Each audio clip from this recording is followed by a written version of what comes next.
Okay, so this week I'm talking about trauma.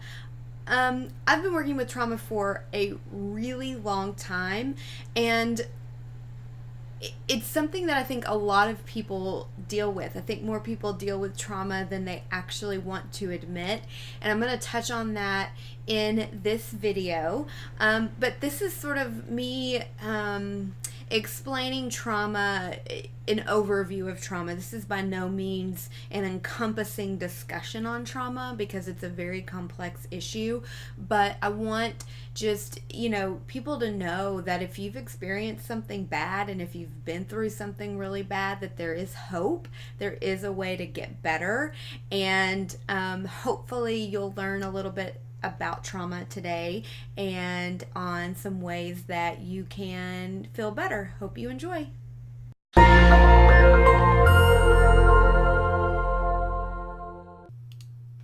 Trauma is something that's been around for a really long time. I think it gained more awareness, though, in recent years. Back in the psychoanalytic days, in the early days of psychology, it was called neurosis, and they believed that it happened more in women. Well, we've actually learned that trauma is also something that impacts men, and we are more aware of it due to our combat veterans coming home and experiencing traumatic symptoms after being in war.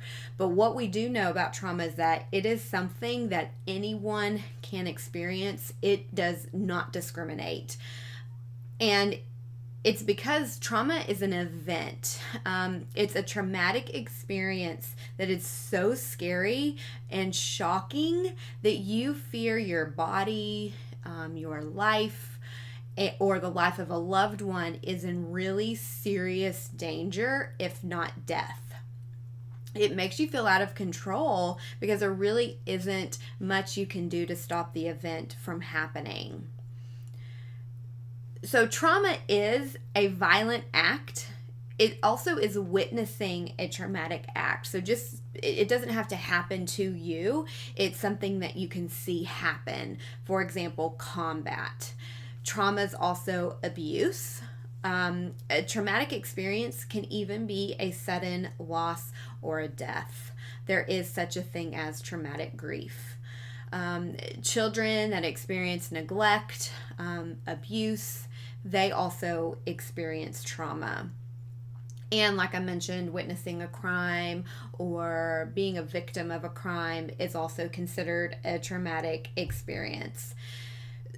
Trauma leaves you feeling confused, ashamed, scared, and angry. You feel out of control because you lost control.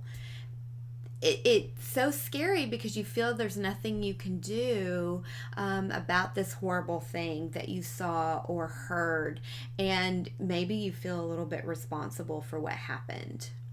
Maybe you feel that if you made a different choice, this bad thing would not have happened to you. Because trauma is so scary, it stays with you. You may do a really good job of getting up every day and living your life really well, but those memories are still there. The event is so scary and confusing, the brain doesn't really know how to process the event. So it doesn't get stored away neatly like all your other memories. So you have a memory, right? Well, you can be sitting here watching this and tell your brain to pull up that memory, and you can do it on your terms, and you can sit and remember this thing that you want to remember. But because trauma memories aren't stored away and processed like other memories, it kind of remains stuck in the brain. And there's a lot more clinical and scientific explanation for this, which I can always discuss in another video. But I kind of just wanted today to provide you the basic understanding that essentially the brain can't process your memory, the traumatic memory, correctly. And so you can forget the event. No matter how hard you try, it is there. And you are probably doing a really good job at living your life, but eventually, if that trauma isn't addressed, you're going to have some problems. So what happens is you have reminders of the event. And it's because, again, the brain hasn't been able to process this event. It hasn't been able to store the memory away correctly. So you can experience nightmares.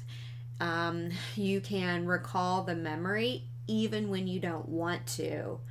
You may be sitting at your desk working or watching this video and randomly have a memory of the traumatic experience. Those reminders and those nightmares make it feel like it is happening to you all over again. It's like you're reliving this horrific event. So you feel very, very, very scared and anxious. It's possible that things like sounds, smells, faces, even places can cause you to remember what happened. And again, you don't want to. You want to go to Walmart and go shopping, but there's something at Walmart that triggers this memory. And again, you're reliving this horrific thing that you went through. And when it happens, you feel totally freaked out because you're feeling like it's happening all over again, that you're being hurt, you're being put in this very horrible, scary situation. And although you are safe, your brain and your body aren't communicating that to you. So imagine if you're always trying to remember something you don't want to. Don't you think you would feel pretty angry and irritable? Because you do. You are angry, irritable, sad, frustrated, and you might have a hard time controlling your emotions. Because you're having nightmares, you're having trouble sleeping, and you might even try to avoid sleep. And when we are tired, we're irritable and angry. The biggest thing that I see with trauma is that you don't want to talk about it. You don't want to think about it. You don't want to deal with it. You don't even want to admit it. You just want to avoid it. You want to forget that it ever happened and go on and live your life. That's great.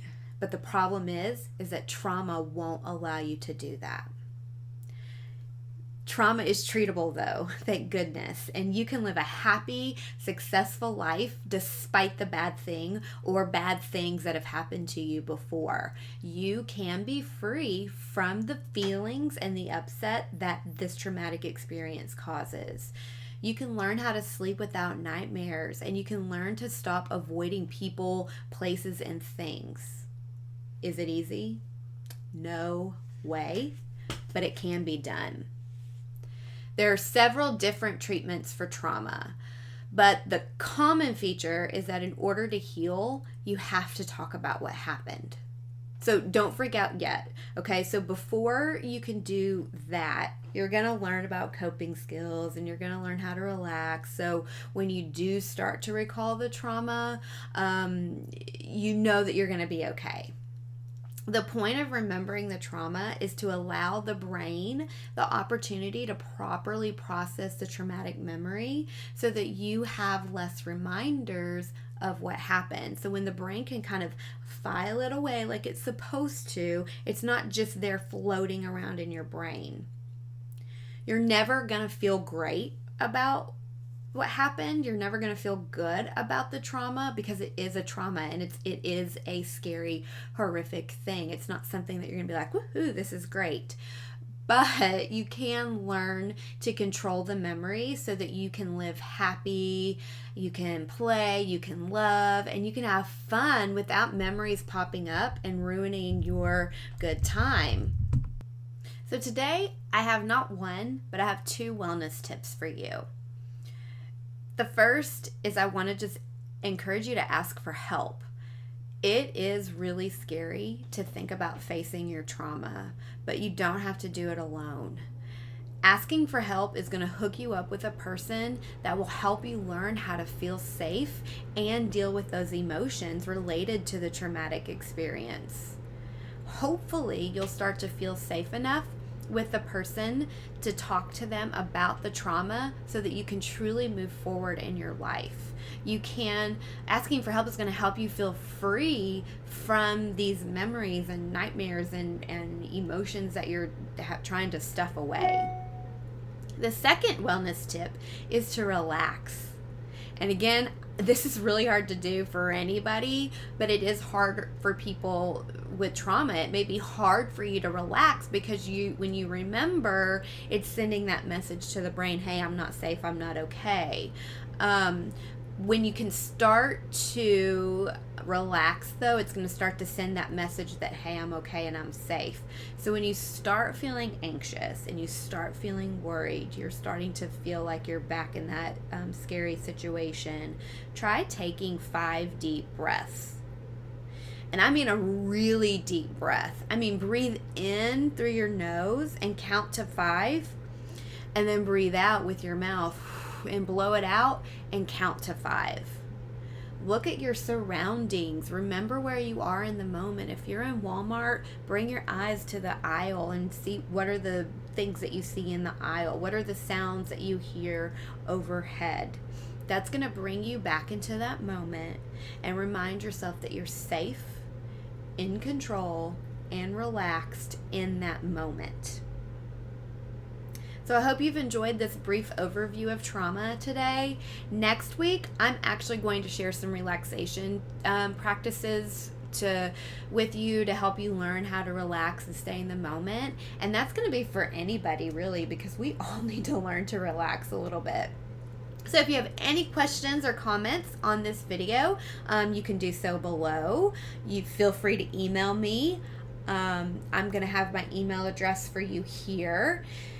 Please like this video. Feel free to share. You may not know how sharing this information can help a person hurting, because this isn't something that people talk about. So the more information people have, the more likely they are to get help. Don't forget to subscribe. I post new videos every week, and I will see you all next time in the next video. Take care. Bye.